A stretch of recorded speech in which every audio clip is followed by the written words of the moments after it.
Morning of day 3, and I'm getting ready to head out from Hatchet Lake to Chickenbone, either east or west. We'll see how ambitious I'm feeling. West is a little bit closer, east is a little bit further. I'm not sure the distance between, maybe a mile. I'm not sure, but we'll see how ambitious I'm feeling. I slept a little bit better last night, so not too terrible, but still kind of tired. But my pack is a little bit heavier than I was expecting.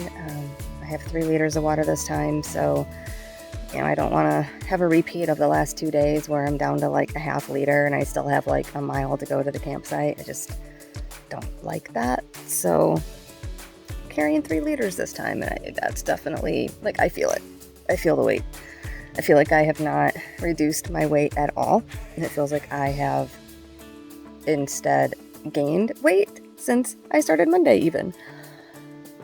Probably partially because I'm tired, but also I did just add an extra 2.2 pounds. So I have 6.6 pounds of water. It's a lot.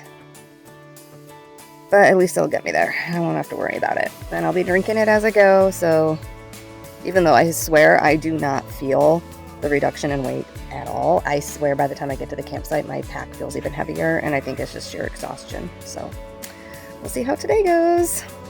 On to day 3, on to Chickenbone. Just leaving Hatchet Lake, and I just remembered something. I just remembered that it was a decent descent down into Hatchet Lake. So that means I have a decent ascent out of Hatchet Lake. This is officially the longest backpacking trip I've ever done. I have never done anything beyond 24 hours, and now I'm on the day 3, so yeah. I have stayed 1 night before, and that is it. Now I have stayed 2 nights, and I have to do it a couple more times. You know what my least favorite part of the whole thing is having to set up my tent and take it down every day. Set it up, take it down. Set it up, take it down. Like, that shit gets old. I mean, yeah, and the hike itself is exhausting, but once I get to the campsite, I'm fine. It's just getting to the campsite. It's like the last mile or 2, it's like just pure despair. And then once I get there, it's like, oh, thank God. And then I'm fine. I just gotta remember that. Once I get to the campsite, I'm fine. I just gotta push through and get there. So, anyway. Bye-bye, Hatchet Lake. See you again someday, probably. I don't know. Big maybe.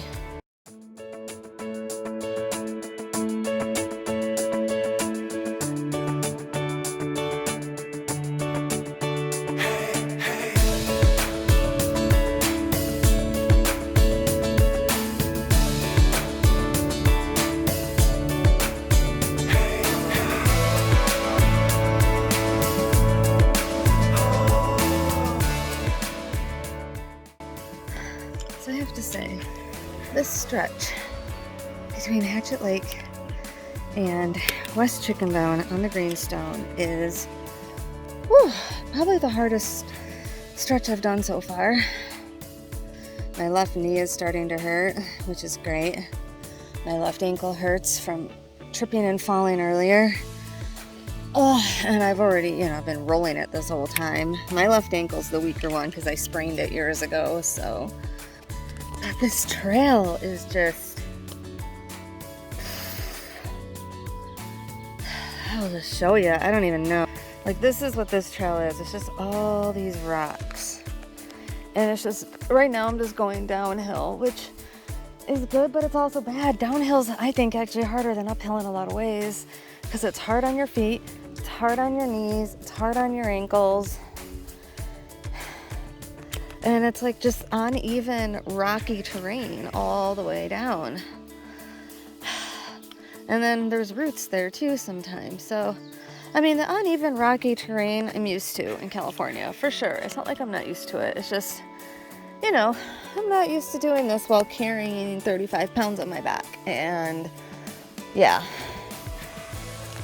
And also dodging roots at the same time. It's a little bit different, but I mean, it's still easy compared to California hikes for sure. But on day 3 of a backpacking trip, when you're carrying a lot of weight on your back, this is hard. It's slow going. It's not easy. Oh, I just passed somebody else, a guy going up. Sounded like he was dying. He was just like hunched over on one of the steps right where we took a break, and he was just like breathing heavy, and I'm like, you got this. He's like, I keep telling myself that. I'm like, he's like, you've got it too. I'm like, yep. Because he has to go up all this shit because he's going the opposite direction. If I was going up all this shit, yeah, I'd be stopping every few minutes. As it is, I'm stopping every few minutes to go down because my feet are killing me. My feet are throbbing right now, like throbbing. And even though these boots are a half size big, my toes are getting crammed into the end. My toes hurt, my feet are like throbbing, like pins and needles going on down here. My poor left ankle is like, what the hell? My left knee, I'm just falling apart. I'm just questioning everything now, like what the hell got me to this point? What life choices did I make that led me here to the Greenstone Trail on an island in the middle of Lake Superior? I don't know what led me here, but I'm questioning it. All right, about 1 mile to Chickenbone. I can do it.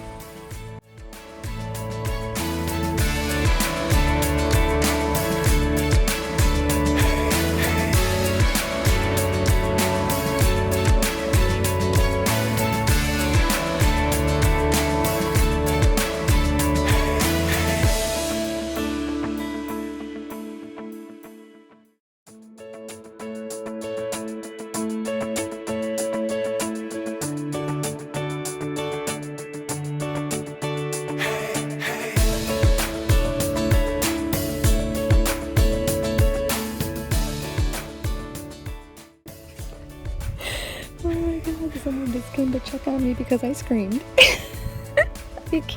I can't be trusted to go backpacking because when I go backpacking, snakes find me. I was literally just sitting right there in that chair and I heard a noise over here. I thought there was something in my tent. I was like, I kind of stopped and I was like, what's in my tent? And I was just looking and that fucker literally came out from like right under here and went right across here and he went over top of my foot. I'm in sandals. Oh my god, and he did not go slow. He didn't like peek his head out and look around. Oh no, he just fucking bolted, so it startled me. Oh my god, it scared the hell out of me. Ah! Definitely not as bad as a rattlesnake, that's for sure, because, you know, it's just probably just a gardener snake, and, you know, it's not going to hurt me, but it just startled me. He went into here. I don't know where he went. He was big. That was a big snake. Like, once again, I get the big ones. You know, it's always the big ones. Giant spiders, giant snakes, all the big ones like to find me. But, like, that's cool that he was under my fucking tent. God. It sounded like he was in my tent. I wonder if I put my tent over his home without realizing it. I didn't see a hole. I feel like a dick if I did. That's not very nice. But anyway, welcome to my campsite. There's a fun introduction. So yeah, there was a group that I was hiking with, like on and off a lot today. There's like a group of guys, and one of the guys was in the outhouse that's like right up there. When I screamed, he came out. He's like, "You okay?" And I'm like, "Yeah." And I told him what happened. He started laughing. He was like, "Yeah, that startled me too." Like, yeah, a little bit startling. Not scared of snakes, but startling. But yeah. So this is my campsite. I am in a group site 3, so I'm in a group site. It's actually not that big. I don't know how many tents you could put in here, but It's not very big, but it is a group site. It's the overflow site because all of these sites are taken. And there are some very, very, very nice sites literally right on the water. You don't even have to like hike down a trail to get water. No, because you're right there. So I'm a little bit bummed out that I got here so late. It is so late and I wasn't able to get a good site because for me to get water, I have to hike like down this trail and then I have to go down that way and then I have to go down a steep hill that's like super rocky that I cannot do in my sandals, so no soaking my feet today. But so that part kind of sucks, you know, but it is what it is. I'm in an overflow site. I guess anybody else gets here late, they'll be joining me in this overflow site. But at least I do that one of the group sites is a designated overflow site. Otherwise, you have to ask people if you can share. Are you the toll keeper? Do I have to pay the toll to cross? I'd like to cross to get water, please. Like, just go. Go away. Go somewhere. God, you're big. Just go somewhere. This is small compared to the fucker that was on the wood plank before that I ran from. That was like the king daddy. This is like the wants to be king daddy but not quite king daddy. I think it's a wolf spider, but I don't know what it is. Spider. It's just the big one. I swear to God, dude, I just want to get water. Can you move? Just move. Oh, there we go. Okay. Get across. See what I'm up against out here? My God, there's no rattlesnakes, but instead there's just giant fucking spiders. There's a fucking wolf out there. A wolf just came up into my campsite. Okay, I think I'm done. I'm done. Okay, there's a wolf. Like, not a coyote, a fucking wolf. That was a wolf. That is the first time I've seen a wolf in the wild. And it came up into my campsite. I stood up and I yelled really loud and it ran, but I can still hear it out there. It's out there. I don't know what to do. Oh my God. There's a wolf out here. There's a wolf in my campsite and I legit do not know what to do. I don't know if I should go get somebody else and be like, what do I do? Like, I yelled really loud, so like I'm hoping that like people heard me. There's a wolf out there. Oh my God, I think there was more than one. Like, I heard they were walking around behind me. I could hear something walking around. They're like a pack out here. Fuck me. There is a pack of wolves out here. I'm not alone. That one was scouting and I don't know where they went.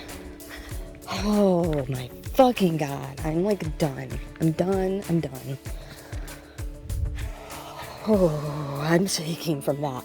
That was just about as bad as probably a mountain lion encounter would be. Oh, to just be sitting there chilling, all of a sudden you hear something behind you and you look and it's a fucking wolf, like right there? Yeah. Holy fuck. And I don't have anything on me to use as a weapon. Just my voice. I just yelled really loud and it rang. But I know they're out there and now I don't know what to do. Oh, alright. I don't hear anything. I hope they took off. But oh shit.